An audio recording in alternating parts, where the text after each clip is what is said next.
I'm speeding. Speeding. Speeding. 5, 4, 3, 2, 1. The world is changing faster than ever. What used to take decades is now taking years or even months. What you see right now is the illusion that people have had for many decades about the workplace being this secure place to work the rest of your life. For the first time in the history of our nation, our children will not do as well as us. We've seen our friends get laid off. We've been laid off. We've had our pay cut. People are overworked and underpaid. They seem to have less time and less freedom. They live under constant pressure. This is going to be forced. And so even if your employer loves you, they may have to cut you. There's something wrong that on Monday morning, the heart attack rate increases by 35%. Technology is accelerating, job security is declining. It just doesn't seem like the old models of making a living are as reliable as they used to be. Every aspect of our lives, there's a better way out there, but we're still doing it the old way. We live in the greatest country on the planet, and there are a lot of people sitting around complaining and being cynical. Like everyone's whining about this old model, and I'm like, why don't you leave it? Look at all this over here. Look at all this opportunity. Since so much of our lives revolve around our work and the way we make our living, many people are thinking there just has to be a better way. The biggest challenge facing our world today is not making money, is what are we going to do with all the displaced, unemployed people? People are afraid that they're going to make the wrong decision. People are afraid of the unknown. People are afraid that maybe I don't have the skills. Hey, sports fans, industrial age is over. It's dead. It's dying. That's why going to school to get a job is an obsolete idea. A steady paycheck is an industrial age idea.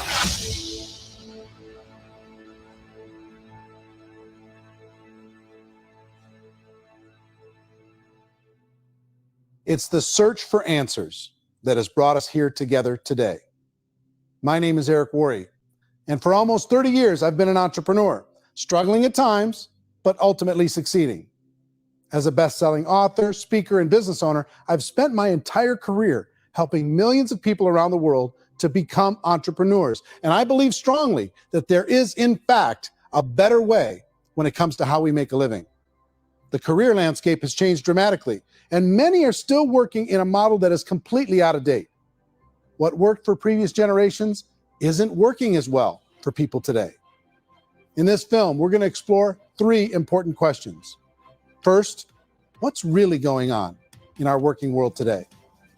Second, in this new economy, is it better to become an entrepreneur, or is it safer to work for someone else? And third, if a person decides to become an entrepreneur and start their own business, how can they do it without taking on massive risk? To help in this journey, I've brought together some of the greatest experts and thought leaders in the field of entrepreneurship to share the real facts with you. My intention is to give you new information that will allow you to make choices that are not limited by an old, outdated model. Let's start by understanding what's going on in our working world today.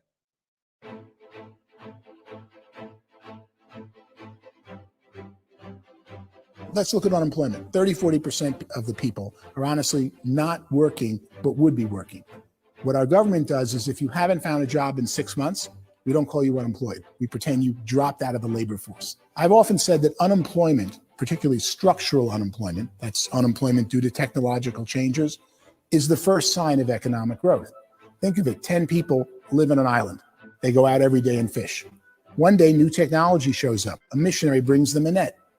Now, using the net, one pilots the boat, one throws the net. 2 fishermen can do all the work 10 used to. That's a 500% increase in productivity, 2 doing the work of 10, in one day. You don't have to learn a lot to learn how to throw a net instead of throw a fishing line. The island's got a big problem, 80% unemployment. But the island still has all the wealth of the fish because the 2 people produce as much fish as 10 did. Now, of course, looking back in history, these changes used to take thousands of years. And during that time, we went into farming and transportation. Some of us became doctors and some teachers and lawyers, and we developed all these new professions and new manufacturing jobs. Today, these changes are occurring literally in one day when a new technological advance occurs, and we don't have the social structures to deal with it or to retrain the unemployed people.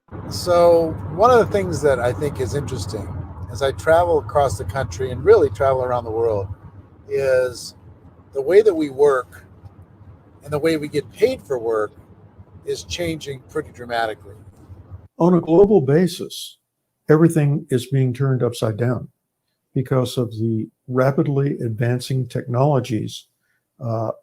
They are eliminating many jobs, and we have been left with many people not prepared for the jobs that exist. A lot of demand in public companies was to squeeze out all the fat and to get just as much margin as we possibly could, and fat equals humans. So this idea of job security in information age is so obsolete, but it's still taught inside our school system. And that's where the problem starts. There's no financial education in school system, and people are still trained to be employees who work for that paycheck. This is a chart on the middle class. What's happening in the middle class, those that went to school, their incomes have been coming down for years. And parents still say to their kids, go to school, get a job. Now, what happens to all those middle class people who are dropping off the ends of the chart? Well, they become what's called working poor. And this is what happens to working poor. But they say poverty is ending. Well, poverty may be ending, but working poverty is going up. And this is food stamp usage. So food stamp usage in America is going through the roof right now because people cannot earn what they call a living wage. Most people have experienced financial pressures that I think are probably greater than they have been in the past. If you're not working for yourself, then it's going to be a pretty hard road for a lot of people. Today, if you're going to control your future, the 40-40 plan is gone, where you can graduate from college and get a job and work for 40 hours a week for 40 years. That day is gone. So some of these charts actually tell you what's going on. And this is a really interesting one. You know, people are going back to school because if I go back to school, I'll get a nice job. But this is what's happening to, it's called Sallie Mae, which is the student loan guys. Student loan is going through the roof. It's now over $1 trillion. And student loan debt is worse than credit card debt. So when people stopped using credit card, the government got people into student loan debt. And the problem with student loan debt is you can never be forgiven. See, with credit card debt, you can declare bankruptcy and then all's forgiven. But student loan debt, you can declare bankruptcy, you still owe it. It's the worst of all debt. But this is the next picture. Look at this chart here. This is what's happening to wages of college graduates. It's going down. So you go to college, you rack up all this debt, but you earn less money. Now, that's not that intelligent. Average person who's been working a lifetime in America today is ending their lifetime at 65 with about $41,000 in assets. They earned just enough to survive. I think in the United States, we have something like 17 trillion in debt. That's just the federal government debt. We got another 2 in municipal and in other, let's call it almost 20 trillion government. We've got 40 trillion in private debt. That comes up to close to 60 trillion. When you then add something we never had before, what you were talking about, when we look at the unfunded portion of Social Security and primarily Medicare, Medicaid, that at the most conservative estimates from outside firms, Kleiner Perkins, 67 trillion and growing. That's more than all our other debt. There's less conservative estimates that say it's 84 trillion or higher. I added up conservatively $127 trillion in total debt. Debt is a financial drug. When you take it to excess, it's like taking a drug. Yeah, it makes you feel better, it enhances your performance, but at a huge cost, eventually it kills you. And so that's what happens. We keep doing more and more debt, and you get less and less results, just like a drug, until the debt gets so high that it crushes the whole system. That's where we're at, 8.2 times GDP. You know who I feel sorry for? I feel sorry for the person who dreads going to work, who is sick to their stomach on Monday morning, who hates their alarm clock, who gets a little glimmer of hope on a Wednesday because it's hump day and says, thank God it's Friday. And they live for those 2 days a week where they get to be themselves and they don't have to be around people they don't like, and they don't have to play the political game in the office, and they don't have to live this half life. The person that works 50 weeks a year just to be able to have the 2 weeks for vacation. And you know what happens to most of them? Nowadays, they don't have a vacation. They have a staycation. They have time off of work, but they don't get to go where they want to go because they're overextended. They've got all this debt. They got all this situation. They hate their alarm clock. They can't sleep until they're done. They have to spend most of their life in traffic. I feel sorry for that group of people because there's a better way. They just don't know it. I see this really interesting attempt at rugged individuality in a 6x8 rectangle.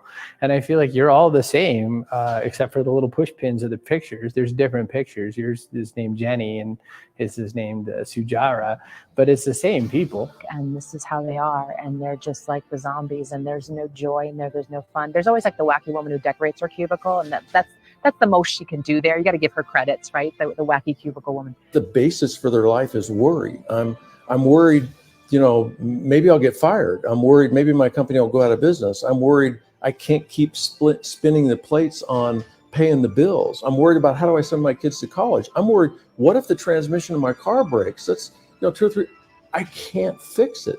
People live in a sea of worry, and it eats at them. Those signs that people held up during the Depression didn't say looking for gainful employment in a cubicle. It said looking for work. Work is what we're looking for. Job is just a unit of measurement. Work is what we're going after.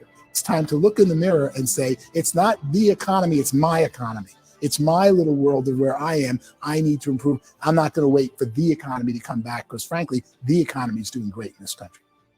So I'm here on Wall Street, the financial center of the universe, the financial capital of the world. This is where most people's money goes to at least be held for a time, right? With interest rates in banks being effectively zero, and many experts are predicting it's going to stay at zero for the next 10, 20, even 30 years, people feel like they don't have any choice but to put their future into equities, to put their future into the hands of other people on this stock market, and hope that the stock market goes up, hope that the stocks that their advisors pick or that they pick goes up. That's one way to go, I guess. It's my personal belief that if you put your future into the hands of yourself, in other words, you have earning power by yourself, I think you're a better investment than these guys. I think controlling your future is a better option than handing over your retirement to these guys. The average household income in the United States is approximately $50,000 a year, what they call the middle class. To reach the top 25% of income earners, you need to earn at least $90,000 a year. To reach the top 10% would be a household income of $140,000, the top 5%, $190,000, and to be in the top 1%, you'd need a combined household income of at least $380,000 a year. So here's the question. What do you think would give you the best chance to move up and get to the top 10%, the top 5%, the top 1% or beyond? In my opinion, and in the opinion of many, many experts, the answer is to become an entrepreneur, to become your own boss. I think you have to be a business owner. I can't, the only time I ever say to someone it'd be great to be an employee is when they've already told me they've surrendered. I only tell people who are wounded spiritually that they should be an employee. And it's that feeling that you get when you pick up the backpack off the little Cub Scout and say, don't worry, little guy, we'll get you back to the camp. You know, it is in no way a kindness when I tell someone they'd be a great employee. The other status symbol really increasingly is lifestyle. I mean, people can own their own business, maybe even work out of their house. That, I tell you, people admire that. Like, gosh, I wish I could do that. The spirit of the entrepreneur is to be a risk taker and to be resourceful and unstoppable and to have a vision of yourself beyond where you are and not willing to settle for life as it is. Think about the great entrepreneurs. They're visionary. They have heart. They're willing to do today what others won't so they can do tomorrow what others can't. Personally, I don't think of the new economy, the old economy. I create my own economy. The entrepreneur's in control. I decide what the economy is going to be like. In the world of entrepreneurship, there are no limits. You can make as much as you want. depending on how much you want to work and how smart you are and how great a team you put together. There's no more lifetime rewarding business than being an entrepreneur.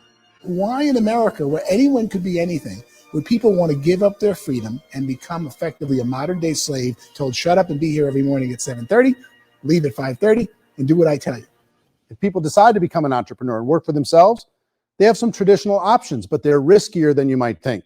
Any kind of a retail business, retail build outs is extremely expensive. Even just these small little yogurt stores where they're putting little yogurt machines and you get all the different flavors, you're spending $200,000, $300,000, $400,000 to open a yogurt shop. I would love to buy a Dunkin' Donuts, but it's $500,000 or so to start. I don't quite have that just in case money. Risking lose it all, and most guys do 2 or 3 times, and even big guys like Branson, because I'm such a fan of his, half his companies don't work. If you make $1 million, your problems are going to go. If you make $1 billion, your problems are really going to go. Just the opposite. You and I know when you're making $1 million, you get $1 million responsibilities. You make $1 billion, you got 1,000 times $1 million responsibilities. And most people say, I'd love to be my own boss. 70% of Americans would love to be their own boss, according to recent polls. But they don't know how to get there. Because what are you going to do? One, you could buy an existing business. If somebody's selling an existing business, you have to ask why. Usually because it's probably hard. It's probably not making as much money as they hope. 2, they could buy a franchise, a little less risk, proven system, but it's expensive to be able to do that. 3, they could start something from scratch. And that's where a lot of people feel like, I don't have the chops to do it. I don't have the money. I don't have the product idea. I don't have the expertise. I don't have whatever it's going to take to be able to get there. And I can't risk my family to do it. So 4th, they could become an investor.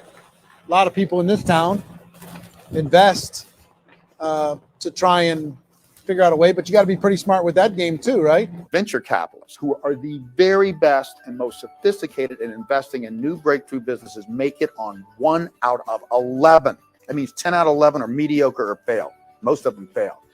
That's the risk there. An angel investor is lucky to get 1 out of 15 or 20. A business is a team sport. Like, I have to have accountants, I have to have engineers, I have to have system designers, I have to have sales, marketing, I have to have accounting, I have to have mission statements, I have to have legal and all that. The average Joe Schmo, even me, I go out there, I don't have the skills to put a business together. I think the bottom line for the 4 traditional options is they take money, sometimes a lot of it. They take expertise, and they take time. All of that adds up to just too much risk for most people. I bought a business from somebody else and it was a lot of work. And you start wondering, what did I just buy? Because I guess ultimately I own your email list and I just overpaid for it. People that start their own business, they spend a lot of money, they spend a lot of time, a lot of effort to get things started. And the more you invest on the upfront, the harder you typically work at it. I can tell you what the success rate is of a restaurant. If What is it? they're crazy enough, about 90% of them fail. About 90%. In how quickly? Year or less. Wow. And if we're talking non-franchise, we're talking Sure. franchise, that's totally different. Yeah. But our students aren't getting franchise restaurants. You gotta invest big money. Exactly. And with someone like McDonald's, you've had to work with the company for a long period of time, really know the To even have a inside chance of investing $1 business. million. Have a chance, and it's a slim chance. What if there was a way that you had all the proven aspects, the comfort aspects, and you could still control your own life? What if there was both? In other words, you didn't have to create everything from scratch. You didn't have to be a super leader. All you had to do, what if there was a proven product already? You didn't have to create the product. And there's a proven system already, proven training already, everything except an employer. That was the only thing that you didn't have. Do you think more people would be open to working for themselves in that environment?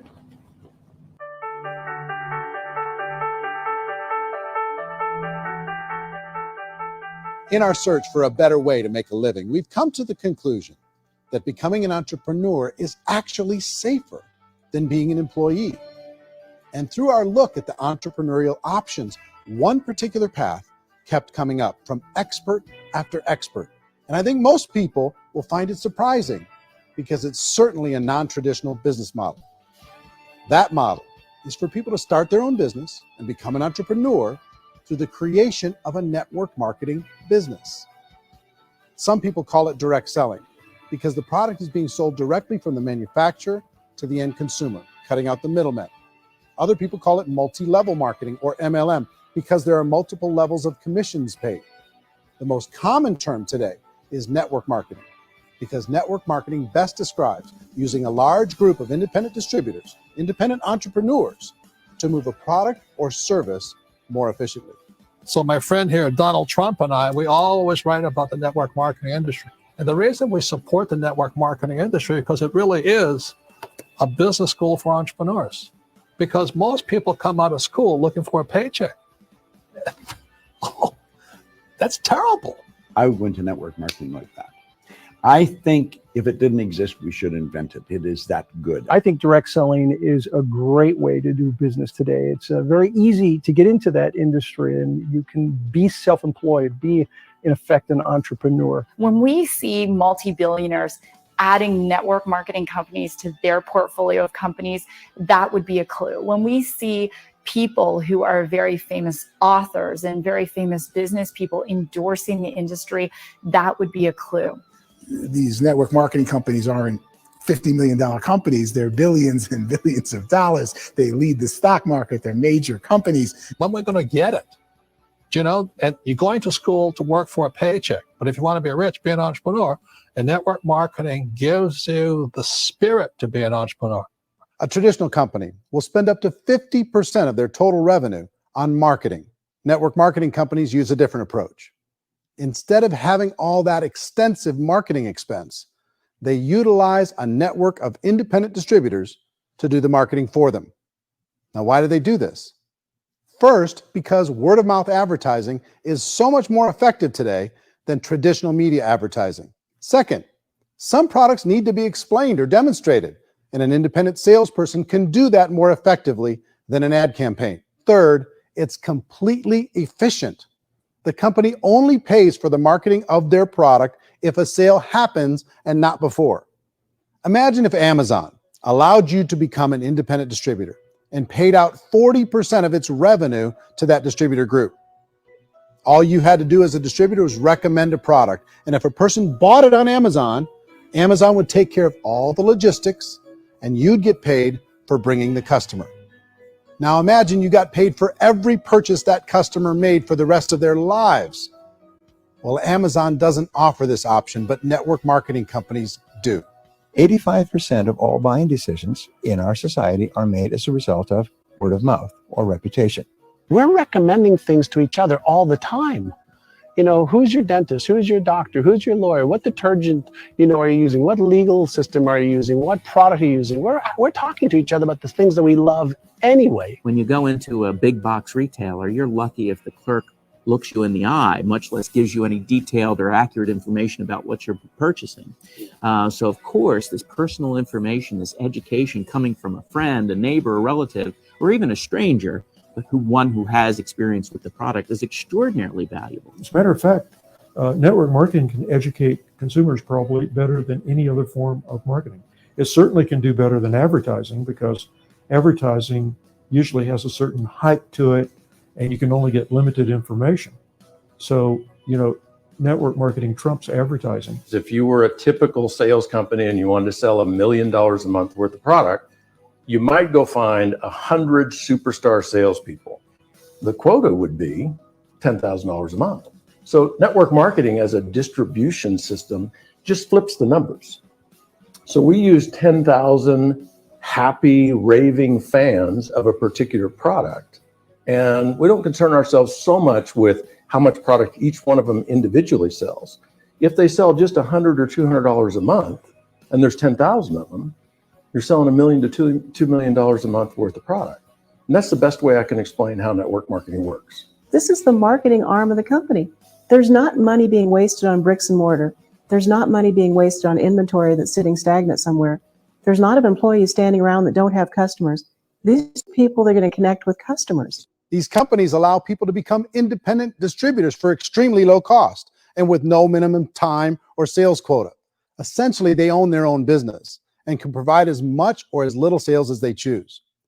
In other words, The distributor gets all the benefits of traditional business ownership without the risk. The advantage of network marketing is the ease of entry, the low risk, and the low startup cost, because almost everything else has very high risk. You can get in for a minimal investment. You're buying into a system that's already been proven, products or services that have been proven to work. The keys to network marketing is providing an opportunity for the masses to get involved, providing an opportunity for the average person who doesn't have the resources to start their own business. All of this so far is fairly straightforward, but network marketing offers another benefit, and it's this benefit that makes it so interesting for entrepreneurs. Network marketing allows a distributor to build their own network of other distributors and then compensates them on the sales created by that entire group. Direct selling is, at its base, very simple. It's the sale of a product or service to an individual on a face-to-face, one-on-one basis, just the way we're talking right now. But there's an important element as well, and that's the offering in conjunction with that sale of product, the offering of an opportunity for someone to make something of themselves. No matter what your social status is, no matter what language that you speak, I mean, look how many unbelievable people are becoming successful to speak every kind of language out there. What an awesome gift to give the world. Instead of having to work your way up in a system and prove that you could be a sales manager, they just decided everybody can be a sales manager. Everybody gets to build a sales team from day one. And so what that brought into the system of growth as a direct selling company is the concept of compounding or geometric progression. Because now you can actually grow Salesforce very quickly because everybody is enrolling people in their own Salesforce. People who are like, oh, this is weird, I'm building a sales team. Or what do you think you do at a regular company? How do you think a regular company works? Network marketing is the only industry that doesn't say your past determines your future. It looks at your past and says, okay, now what can we train you to do so you can have a great future? Every other employer out there wants to exploit you for what you already know, not teach you something new. Network marketing has the potential to save the United States and the world because it's going to teach people not to be employees, but to be entrepreneurs.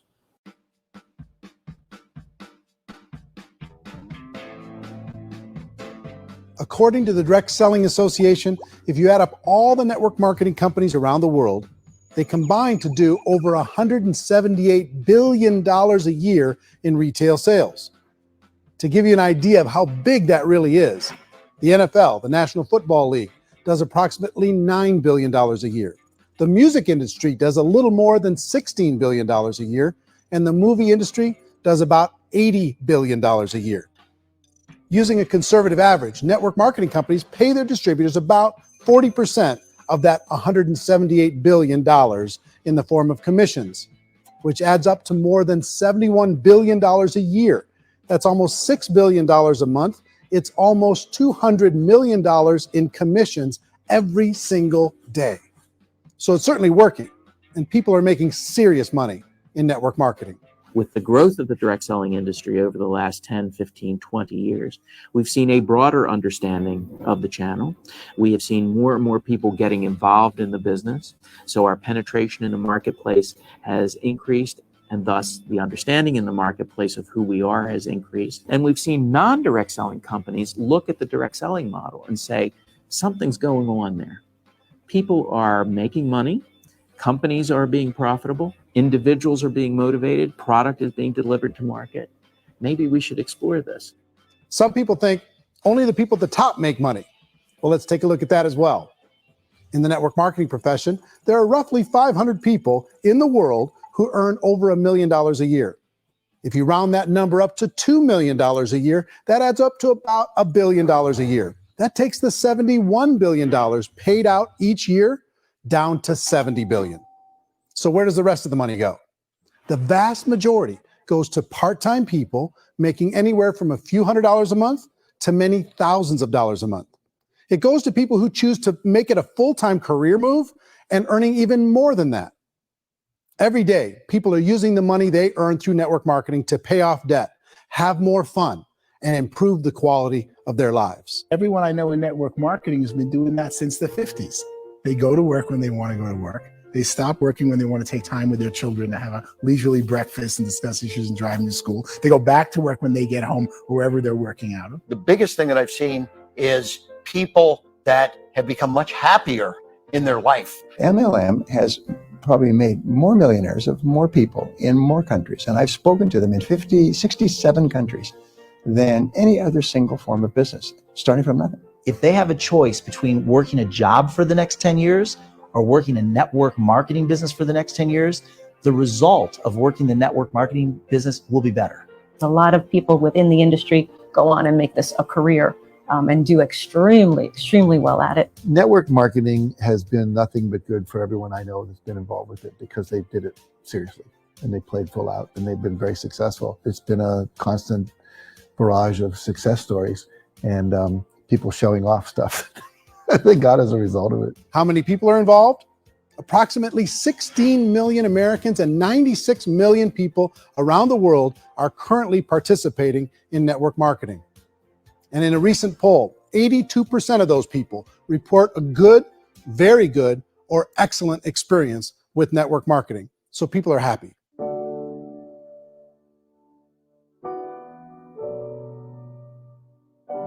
So I've taken a look at the network marketing profession and really tried to understand why so many people are confused as to the validity of this as a business.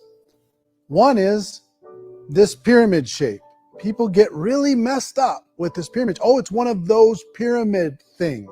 So I just think there are a lot of haters out there who really don't understand the industry and say, oh, it's a get rich quick scheme. It's a pyramid. Well, corporate America is a pyramid scheme. You know what I mean? It goes like this. You have thousands of MBAs, let's say working for Ford or General Motors or Coca-Cola.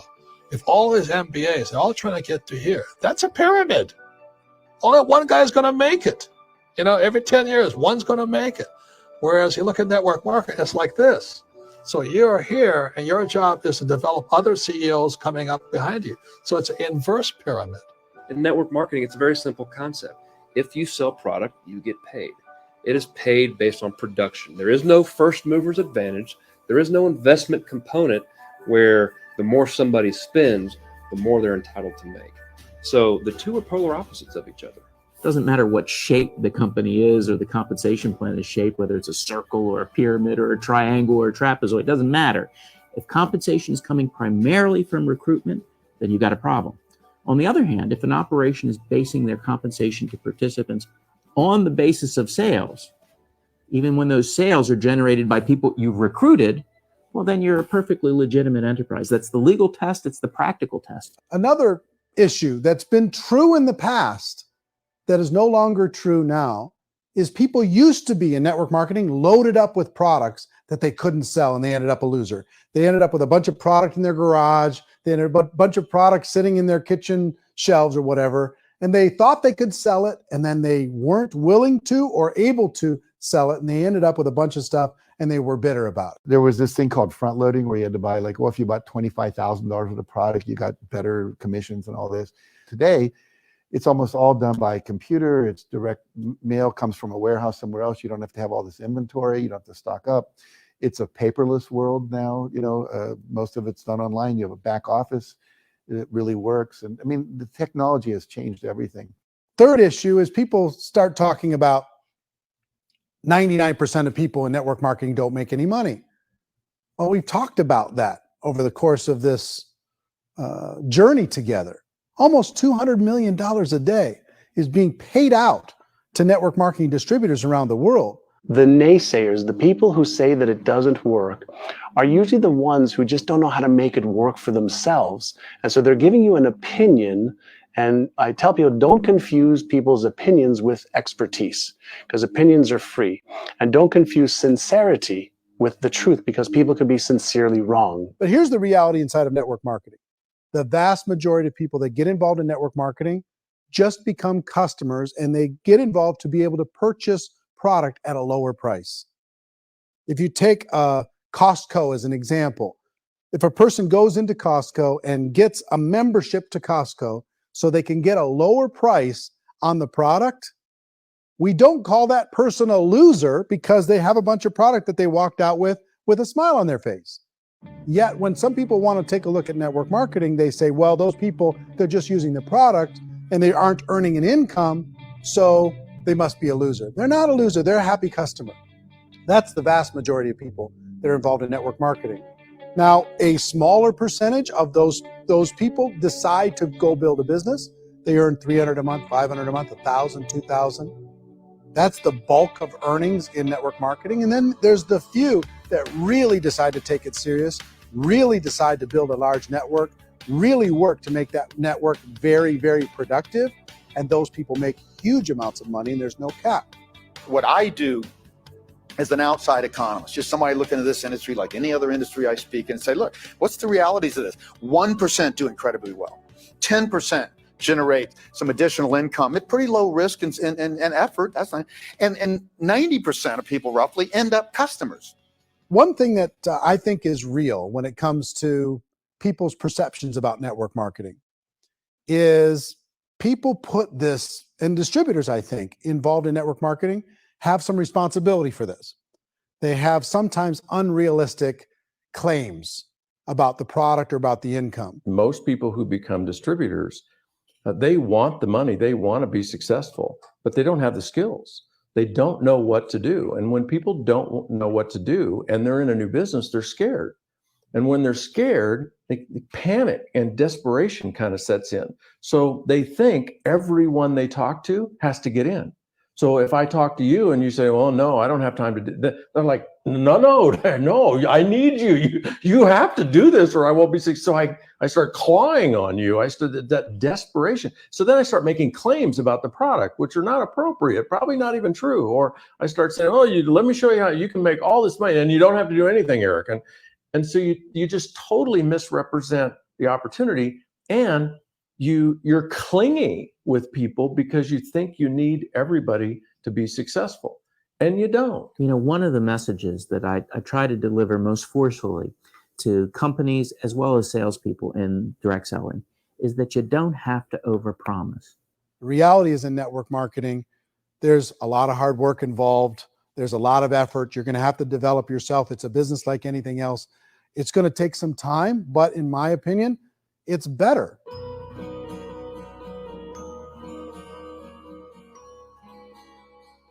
It's light years better for people starting today than it was even 5 years ago. I think it's more widely accepted now and people understand it is a business. It is being an entrepreneur. It is being a business owner. Our belief system is based upon our evaluation of something.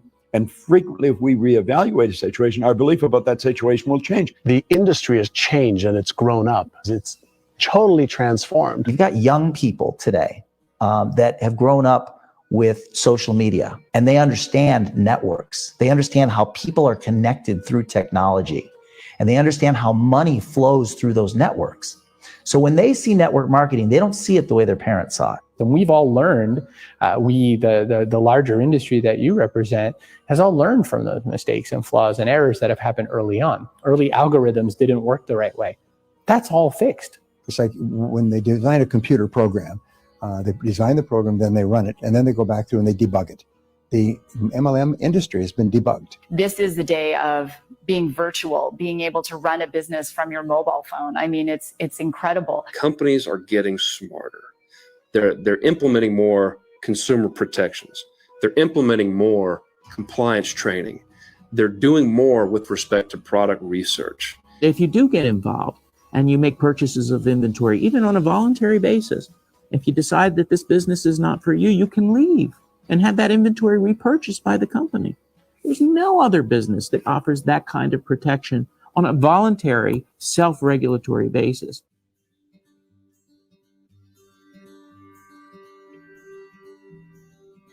If you decide to look further into a network marketing business in order to generate more cash flow for your family, I would recommend reviewing the following 4 elements.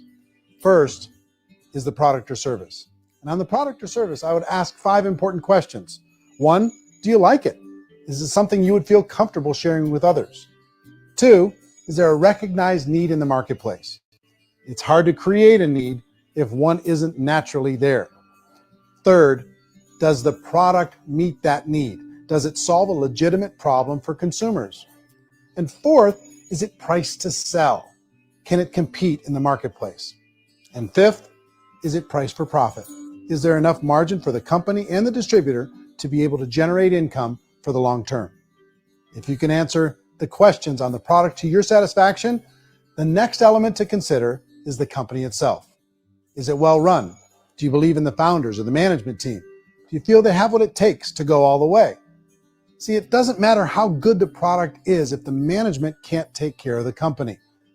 Good management can change with the times. They can handle adversity. They can make good decisions. Make sure you choose a company that can serve you for a long time. The third element to consider is the compensation plan. And with that, there are 3 important things to look at. First, a brand new person needs to be able to generate some money fairly quickly. It may be an obvious reason, but you can probably imagine the ripple effect of a distributor getting involved and having even a small victory fast.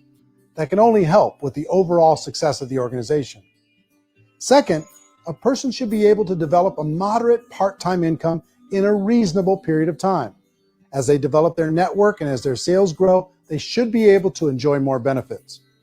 And third, for the people who are really serious, for those who decide to really go pro in the network marketing profession, there should be the possibility to make a serious full-time income if they work hard and are committed to developing their skills. If you're comfortable with the product, the company, and the compensation plan, the last thing you should look at is the support that will be made available to you. Does the company have a website? Does it have a solid online reporting tool? Do they have comprehensive training available? Do they host events to help you build your business? If you decide to do this, what kind of a support system can you plug into? Choosing a network marketing company is a personal decision. But evaluating the 4 elements of product, company, compensation plan, and support is a great place to start. Is the company promising that you're going to get rich quick or that you can make a lot of money without a lot of effort? That's a red flag.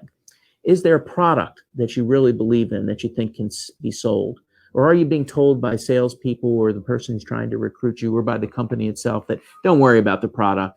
All you have to do is recruit other people into the business.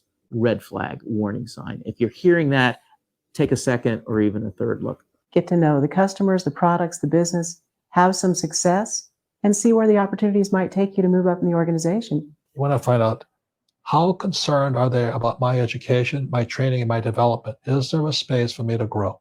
Most important question. Learn everything that you can about the product. Make sure it's something that you believe in, and learn everything you can about the industry and work that system. You have to be very passionate about whatever that company is doing. I would get involved. You can always test drive anything, the product, the service, the community, and then lean into it a bit. If it feels good, then lean into it a lot.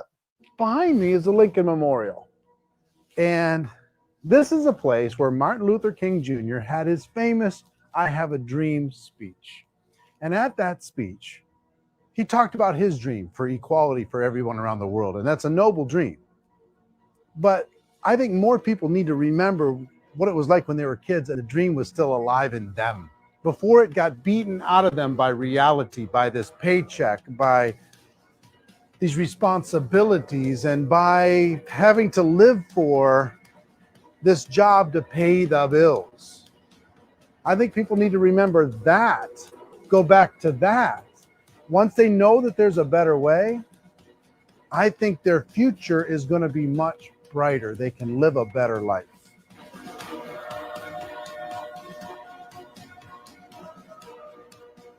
So if you're considering getting involved in a network marketing company, let me offer you just a few pieces of advice. First, network marketing isn't perfect. It's emotional, it's challenging. Like any entrepreneurial venture, it can have its up days and its down days. But if you have an entrepreneurial bone in your body, it's just better. Second, if you're gonna do it, decide to be professional, decide to go pro. It's better to do that than just be this amateur sticking your toe in the water. Third, as any professional, you're going to have to learn some new skills. And I promise you, inside of the network marketing profession, they're not too difficult to learn. Fourth, like anything worthwhile, It's going to take some time. Don't expect that you're going to get to the finish line right out of the gate. And fifth, it's worth it. It's worth it to be able to take charge of your life again. It's worth it to be able to control your own financial situation. It's worth it for the people you're going to be able to spend time with. It's worth it for the things you're going to be able to see and the experiences you're going to be able to experience. It's worth it for the causes you're going to be able to contribute to, the lives you're going to be able to touch, the customers you're going to be able to help, the friendships you're going to be able to develop. I promise you, it's worth it. Remember, most people are searching for answers just like you are. But I do have to tell you the catch to network marketing. If there is a catch, if you want to understand this from an emotional point of view, people say, well, it sounds too good to be true. It's not, it's hard work. But here's the catch. Most people still don't understand it. So you're going to have to endure the loss of social esteem from ignorant people. The uneducated will think less of you.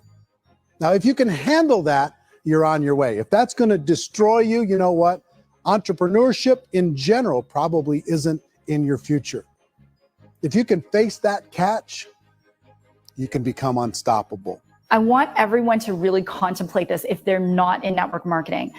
You're in a job, you probably have a mortgage, you have rent, you have debt, whatever's going on. You're in a prison. You work just hard enough to keep them from firing you, and they pay you just enough to keep you from quitting. Come on! I've been there, done that, and bought that t-shirt. In network marketing, if you run into failure, it's really just a homework lesson for yourself. There's no one to blame. You really have no excuse not to be successful. You just don't.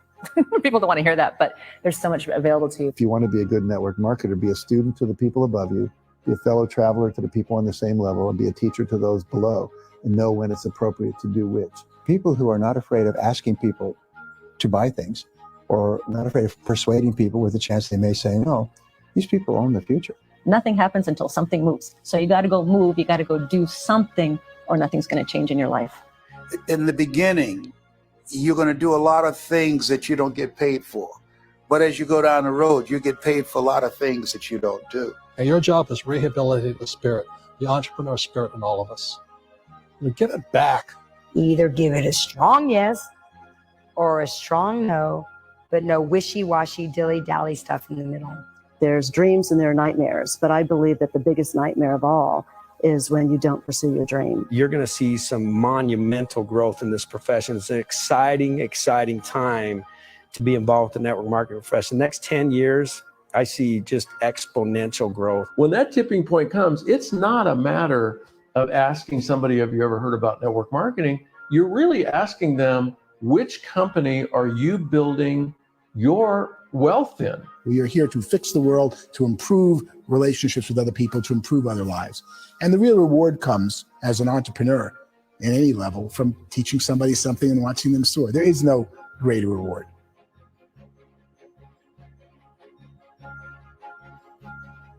Life's too short to spend it living someone else's dream instead of your own. It's too short to spend it living at a fraction of your potential. Can being an entrepreneur be a challenge at times? Sure. But here's what you get in exchange. It can be yours. Something that you built, something that you created, something that you made happen. This balloon represents your dream. It represents entrepreneurship. My wish for all of you is that you would reach out and grab it. The choice is up to you.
So I'm Branko Burja. I try to tell you something about English. Sorry, about my bad English language. So I work with network marketing about 26 years, and I must tell you some video. So video like that from Eric Worre. This is crazy because in 26 years work with network marketing, I didn't became some video. So I'm glad to send to you. I'm glad to give a little bit help about knowledge about network marketing. What this network marketing is, how can network marketing change your life in the future. I hope you have understand this is the biggest opportunity. And thank you, Eric. Thank you for this video. I am very glad for your help. I learned from you about 6 years, and I'm glad for each hour you give to people. And more glad I am today because you give to people the opportunity to get massive information from the best leader on the world and put everything together in 7 days. I hope the people will see this 7-day challenge. The people should register on this 7-day challenge and become acknowledged from the best. And this is one-time opportunity, and you give it for free for people in this COVID situation. I'm so glad for you. I'm so glad for the biggest speakers on stage, and thank you from my side. Thank you from side of agency B2B. Together we are strong. Together we can change the world. Together can we help people to have better life, to survive in this situation. So from my side, best regards. Have a nice day. Have a nice week. Have a nice tomorrow. And don't forget one thing. If you do nothing, you became a nothing. So make something. Make something. It's small step. It's better like nothing. Okay. Have a nice day from my side, from agency B2B, and see you. Ciao.